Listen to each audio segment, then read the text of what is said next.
Unit 2, Chapter 4, Human Settlement. Human settlement means clusters of dwellings of any type or size where human beings live. For this purpose, people may erect houses and other structures and command some area or territory as their economic support base. Thus, the process of settlement inherently involves the grouping of people and opportunity of territory as their resource base. Settlements vary in size and type. They range from hamlet to metropolitan cities with size, and the economic character and social structure of the settlement changes, and so do its ecology and technology. Settlements could be small and spacely spaced. They may also be large and closely spaced. The sparsely located small settlements are called villages, specialized in agriculture or other primary activities. On the other hand, there are fewer but larger settlements which are termed as urban settlements. Specializing in secondary and tertiary activities, the basic difference between rural and urban settlements are as follows. The rural settlements derive their life support or basic economic needs from land-based primary economic activities, whereas urban settlements depends on processing of raw materials and manufacturing of finished goods on the one hand and a variety of services on the other hand. Cities act as nodes of economic growth, provide goods and services not only to urban dwellers but also to the people of rural settlement in their hinterlands in return for food and raw materials. This functional relationship between urban and rural settlements takes place through transport and communication network. Rural and urban settlements differ in terms of social relationship, attitude, and outlook. Rural people are less mobile and therefore social relations among them are intimate. In urban areas, on the other hand, way of life is complex and fast and social relationships are formal. Types of rural settlements. Settlements are determined by the extent of a build-up area and inter-house distance. In India, compact or clustered villages of a few hundred houses is rather universal feature, particularly in the northern plains. However, there are several areas which have other forms of rural settlements. There are various factors and conditions responsible for having different types of rural settlements in India. These include physical features, cultural and ethnic factors, security factors. Physical features include nature of terrain, altitude, climate, and availability of water. Cultural and ethnic factors include social structure, caste, and religion.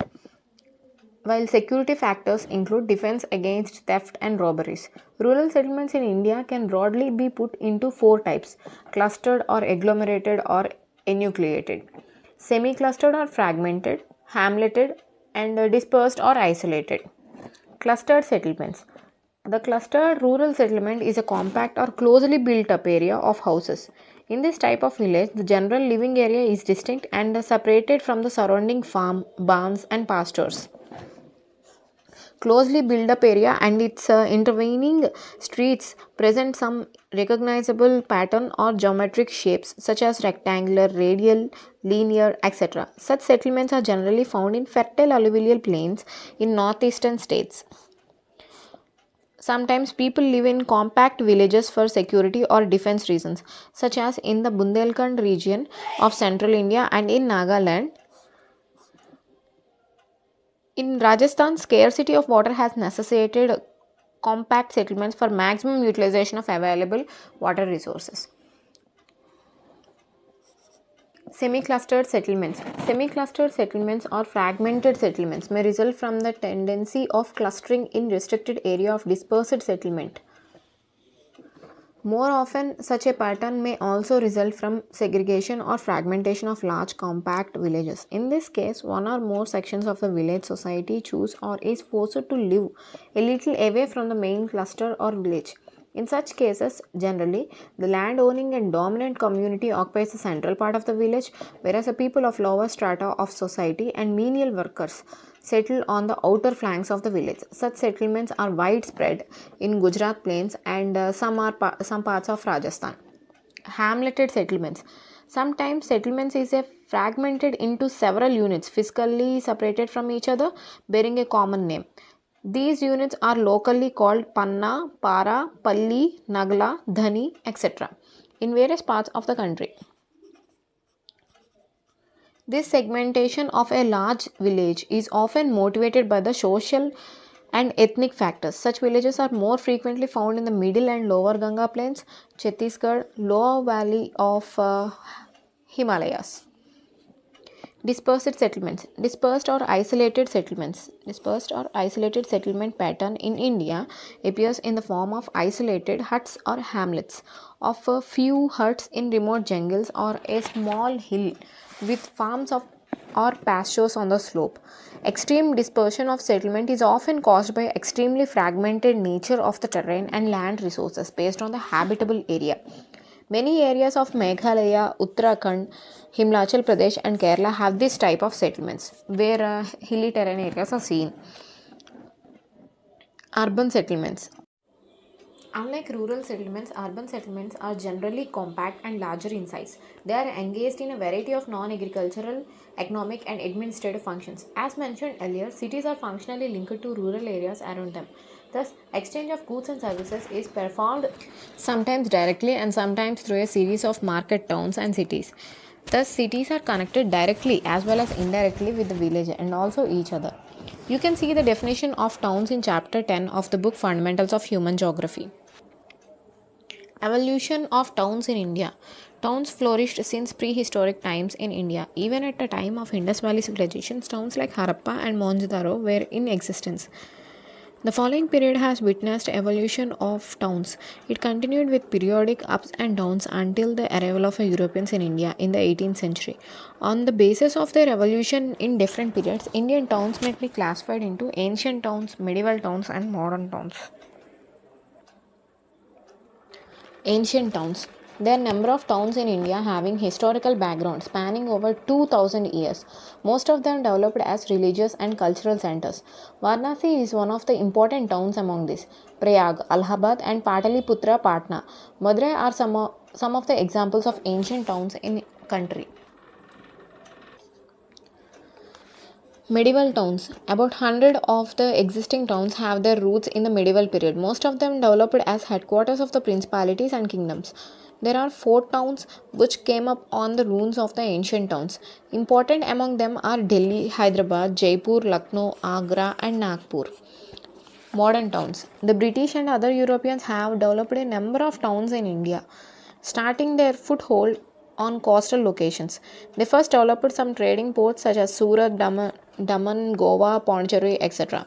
The British later consolidated their hold around the 3 principal nodes: Mumbai, that is Bombay, Chennai, Madras, Kolkata, that is Calcutta, and built them in the British style, rapidly extending their domination either directly or through control over the princely states.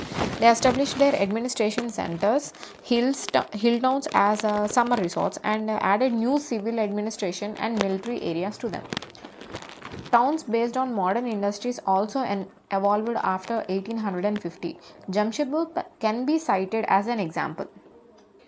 In table 4.1, we can see India trends of urbanization according to 1901 to 2011. After independence, a large number of towns have been developed as administrative headquarters. Example: Chandigarh, Bhubaneswar, Gandhinagar, Dispur, etc. And industrial centers such as Durgapur, Bhilai, Sindri, Baroni. Some old towns also developed as satellite towns around the metropolitan cities such as Ghaziabad, Rohtak, Gurugram around Delhi. With increasing investment in rural areas, a large number of medium and small towns have developed all over the country. Urbanization in India. The level of urbanization is measured in terms of a percentage of urban population to total population. The level of urbanization in India in 2011 was 31.16%, which is quite low in comparison to the developed countries. Total urban population has increased 11-fold during the 20th century. Enlargement of urban centers and emergence of new towns have played a significant role in the growth of urban population and urbanization in the country. But the growth rate of urbanization has slowed down during the last 2 decades. Classification of towns on the basis of a population size. Census of India classifies urban centers into 6 classes as presented in the table 4.2. Urban centers with population of more than 1 lakh is called city or class 1 towns. Cities accommodating a population size between 1 to 5 millions are called metropolitan cities. is 1 to 5 million are called metropolitan cities, and more than 5 millions are called mega cities. Majority of metropolitan and mega cities are urban agglomerations. An urban agglomeration may consist of any one of the following three combinations. In a figure 4.6, distribution of urban population in percentage according to the size of the class urban center, according to 2011 census, is depicted in figure 4.6. In table 4.2, class-wise number of towns and cities and their population is mentioned according to 2011 census. The source is Census of India 2011 and India 2017. Ministry of Information and Broadcasting, Government of India have placed this one. Urban agglomeration may consist of any one of the following three combinations. 1. A town and its adjoining urban outgrowth. 2 or more contiguous towns with or without their outgrowth. 3. A city and one or more adjoining towns with their outgrowth together forming a contiguous spread. Example of urban outgrowths are railway colonies, university campus, port area, military cantonment, etc. located within the revenue limits of the village or villages contiguous to the town or city.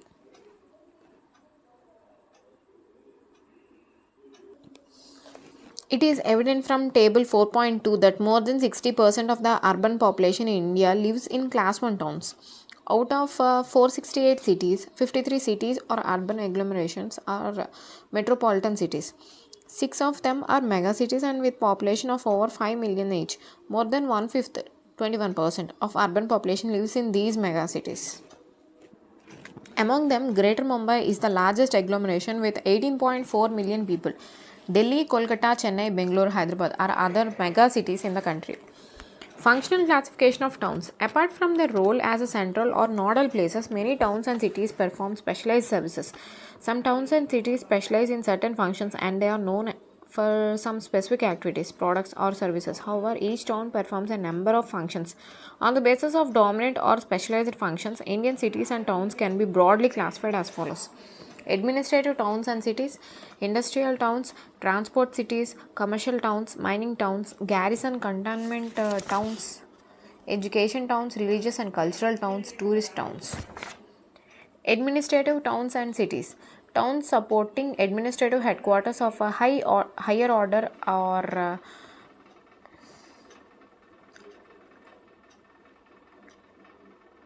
recap. Administrative towns and cities, towns supporting administrative headquarters of higher order or administrative towns such as Chandigarh, New Delhi, Bhopal, Shillong, Guwahati, Impal, Srinagar, Gandhinagar, Jaipur, Chennai, etc.